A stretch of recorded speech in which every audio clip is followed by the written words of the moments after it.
Ang LB Topsun. Yun na. Sikat siya. So guys, ito na. Makakover siya.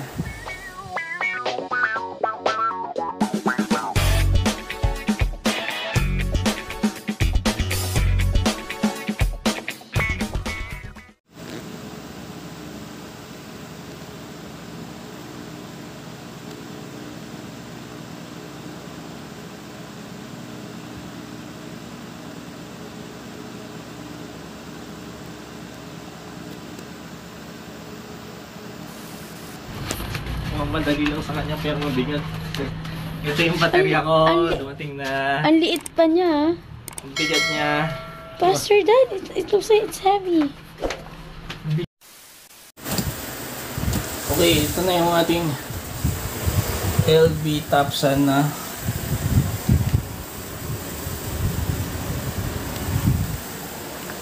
package. So, ayan siya. O, ayan. Ganyan lang siya, guys. Nakalagay battery. Ayan, up. O, ito pala nakalagay. Ayan, o. 24 volts, 100 AH, no? One piece. Okay.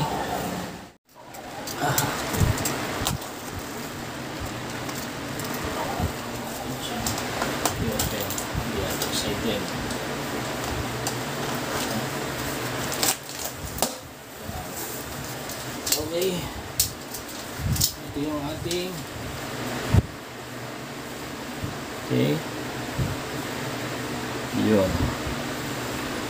Yun. May resibo tayo. And ito pinaka-importante, 3 years warranty. Guys, panalo to. Let's try to open this one. Uy, ito siya. Yes, power. LB Topsun. Guys, ayan. LB Topsun. Power, rest. No? Power. Oh. Ayan. 81% nakalagay yan. 80%. Ayan. 79%. Okay.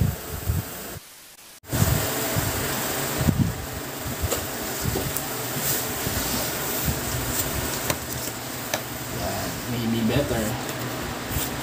Ayan o, pull natin, di ba? Yeah.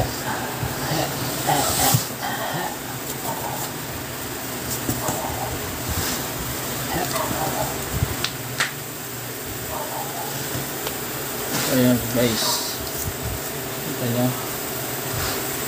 So ito yung ating ano tawag dito? Expansion bolts. So ito yung igagamitin natin sa kanya. So ito yung ating terminal, no? Positive, negative. Kita nyo. And then tatanggalin mo lang to, no? Ito, mayroon parang protector yan. And let's try to test it. Let's try to test the voltage. Set ko sa volts. Nakaset sa volts. Ito 26.5. Ito 26.5. Ito 26.5.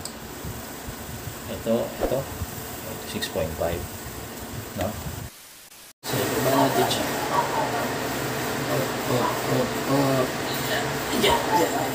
Ayan.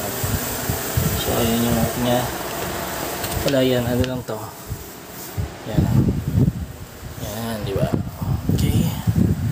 Wala naman siyang gas-gas. Yung ano yan sa ilalim lang.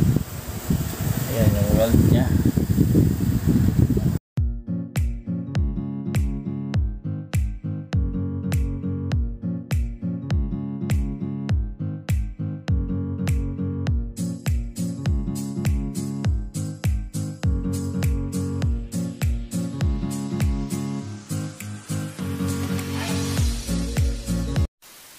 So may mga screw siya dito.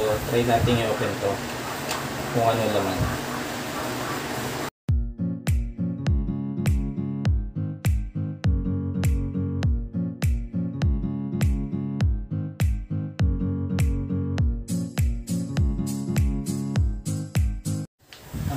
LB Topsun.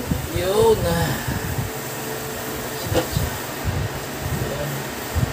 So guys, ito na, makakover siya.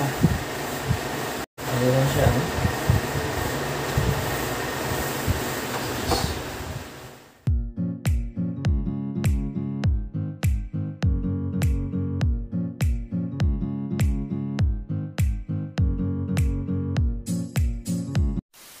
So ito guys ang laman ng ating LB Topsun LBT 24100 model o yung 24 volts 100 Ah battery. Ayan, nakikita natin yung rods and ayan yung BMS.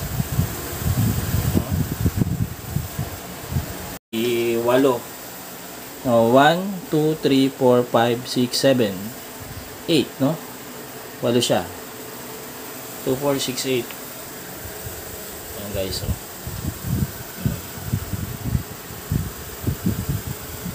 Ayan ang laman.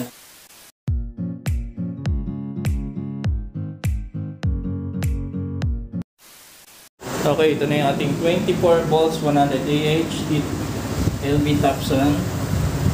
So voltage is 26.4.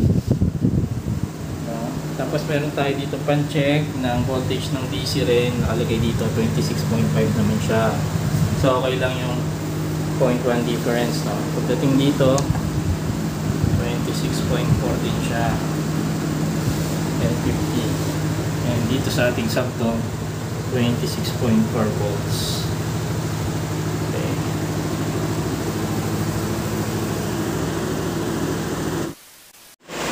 Yan o. Stig na, no? Samdom 24 volts. Then meron tayong power POMR na 60 ampere solar charge controller. And then meron tayong LB Topsun 24 volts 100 Ah. Then meron tayo ditong indicator ng DC. Yan o. And then yan, Samdom 24 volts toroidal. At ito yung AC monitoring natin. Stick, no? Ayun mga sir, ma'am, maraming salamat sa inyong panonood. Hopefully, may naitulong ako sa inyo. At kung kayo bago sa channel na to, maaari kayong mag-subscribe at pakiclick na rin notification bell sa baba para lagi kayong updated sa aking mga video uploads. Paano mga sir, ma'am? Till next time!